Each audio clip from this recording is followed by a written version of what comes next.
Okay, so a couple of days ago, I observed you giving a writing lesson, and then today I came in and modeled a writing lesson for you. Mm-hmm. First, I want to return back to the day of that lesson. Okay. Can you kind of walk me through like your thought process and what you observed during the lesson?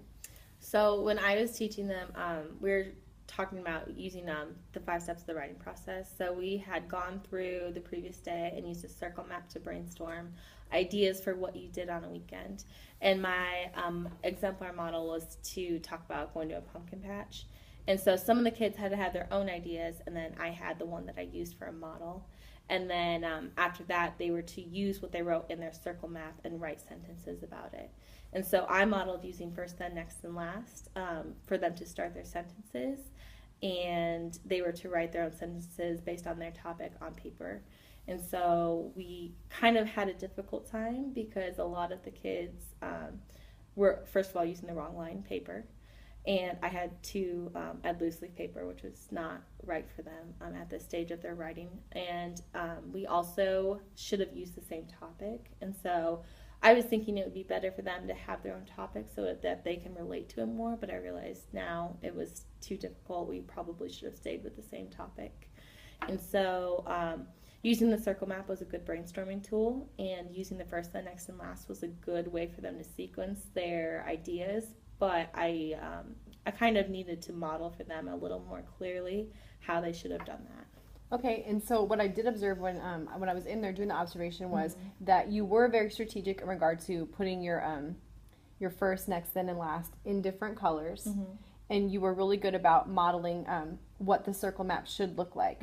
But when I did kind of step in a little and kind of show you what I think would work best in regard to beginning writers and what they need to do, I hope that was helpful for you. Yes, it really was, especially since you have more experience with that. I felt like your ideas were really valuable. Okay, so what I'm going to do is I'm going to walk you through your points in the observation, and then I want us to go through together and watch the video of the model lesson I taught your class today, and I want you to give me feedback on what you've observed and what you can implement in your writing lessons moving forward.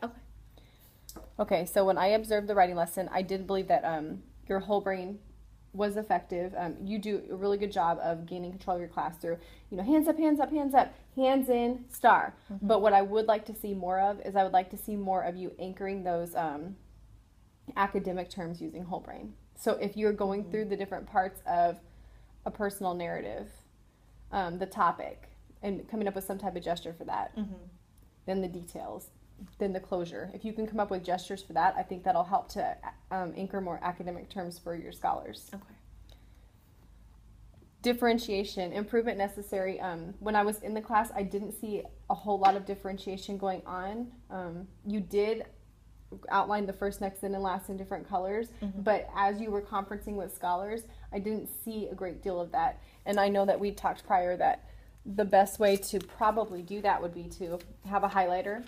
And like for someone like Raymond, like if he was struggling with I like school, maybe drawing the lines, so I like school, and making them the length of the words so that he has a visual of where he needs to go, and then having him repeat. Okay, the other thing that might be helpful is if you also have a highlighter, you can go around and critique scholar writing.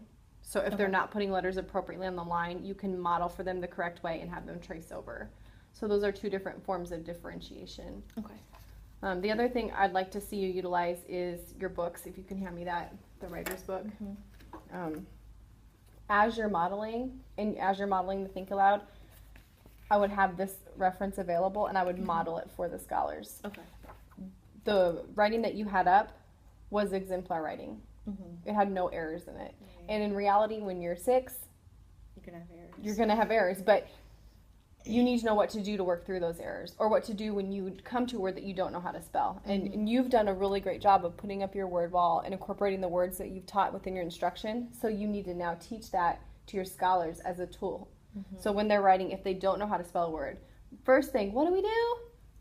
Look at our word wall, right? Pointing out the different words, showing them all over the room where they can select words from, showing them the word pattern board, And then as a second, if you can't find the word you want, then look in your word dictionary. Okay. You still can't, then ask for help or sound it out. Okay. But they need to have those tools in their toolbox. Mm-hmm. I agree. Engagement was there. Engagement's always really high in your room. You have really good energy. Thank you. Pacing was on. You have strong student relationships, and your room is extremely organized, which is why I think it'll be so beneficial once you really start incorporating your environmental print into your writing lessons. I think the kids will grasp on really easily. Okay. You're aligned with our school culture, and you have a good, strong culture and good behavior. So I don't think implementing this feedback is going to be difficult. Okay. So my key lever for you is to utilize the word books within your instruction. And so what I'd like to do now is I'd like us to watch together the lesson that I modeled for your class today. And I would like you, we can pause it intermittently, and I want to talk about what you see and what you think you can do the next time you teach writing. Okay. Sounds good. Make sure the volume's up. Do you want to take notes? Yeah. Just tell me when to pause. Yeah. I'm Brooke and I'm the girl in first grade and I have the same assignment as you. And my assignment is that I have to take my circle map and I have to use it to make my ideas. And then I'm going to take my ideas and I'm going to put them on my paper to make sentences. So I'm going to take my ideas, put them on paper to make sentences. So the first thing that I'm going to do is when Miss Cellini gives me my circle map is I'm going to look at my circle map and I'm going to go through what I put. I wrote about going to the pumpkin patch. I said that I had an orange pumpkin, that I went on a bumpy hayride, that I ate some candy, that I went through a yellow corn maze. Okay, so now I'm ready to write. I'm going to write about going to the pumpkin patch. And so when I get my paper,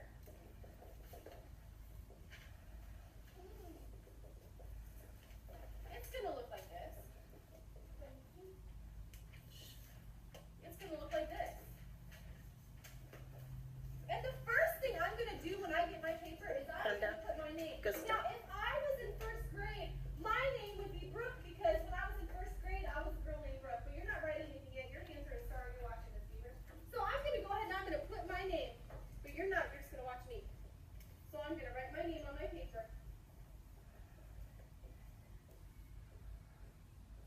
Then I'm going to make my sentences. Now, I'm going to look in the middle first because the middle tells what my paragraph's going to be about. The middle tells what my paragraph is going to be about. What is going to be? About. Mine is going to be about the pumpkin patch. So, I'm going to write a sentence about the pumpkin patch. I'm going to write, I went to the pumpkin patch. So I'm going to start, I know that if I'm writing I, that's the capital I, went. Went.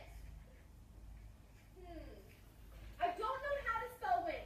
So the first thing I'm going to do is I'm going to look over at my word wall.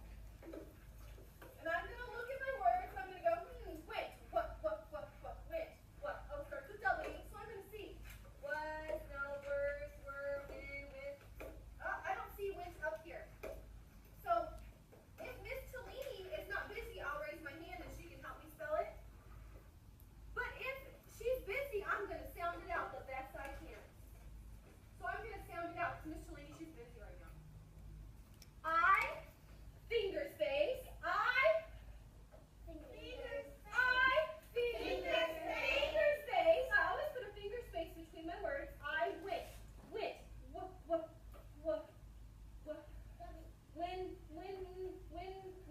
I went. Okay. Now, maybe it's spelled wrong, maybe it's spelled right, but did I sound it out? Did I do the best I Okay, so tell me what you've seen so far. Okay. I didn't realize this when I was watching you, but you used economy of language when you were holding up which paper you do first. So I always try to simplify the steps because I know it's hard and easy for them to lose track of what step comes first, but you definitely made it really clear. This comes first, this comes second. Circle map first, writing paper second. So I like that, and that made it simple and easy for them to follow.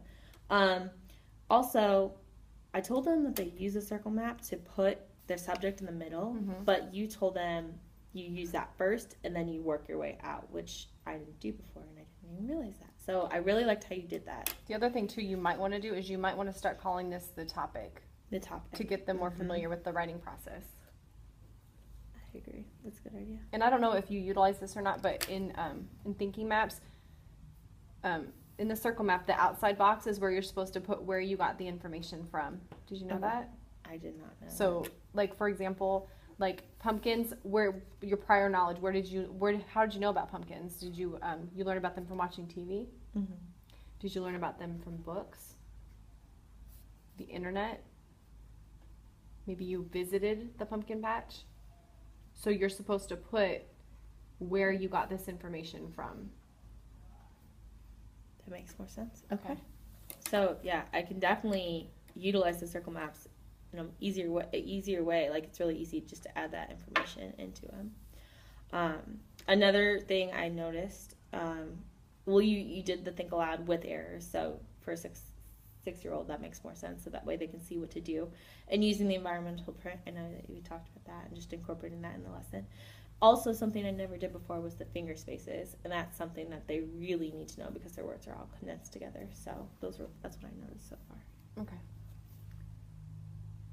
Good. Yes. Did I look at the word wall? Yes. Could I find it? No. No, so I sounded it out. That's okay. I went, so I have finger space. Do it again.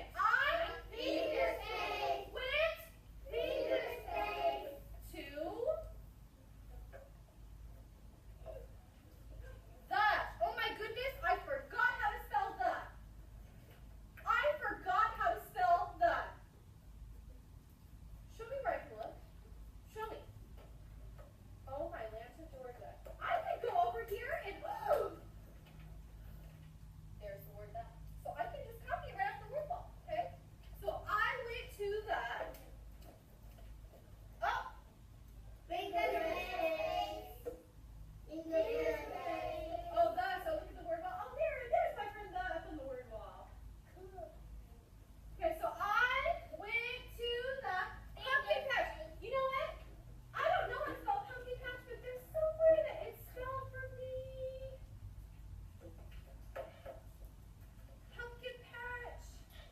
Oh my goodness, it's on my paper that Miss Cellini looked at for me. So remember, you might have words on your paper. So I already have pumpkin patch. So I'm going to go ahead and I'm going to write pumpkin patch. Pumpkin, and I'm going to spell this right because it's on my paper. Pumpkin patch. So I want to reiterate too, it's really important that once your scholars start to utilize the environmental print in the room, that you hold them accountable to spelling it correctly, because there's no excuse. If they have the words on their word wall or they have them on their circle map, there's no reason why they shouldn't be spelled correctly. Okay. And I would start maybe docking or like making a point of it was right there to teach them those habits. Okay. That makes sense. Okay.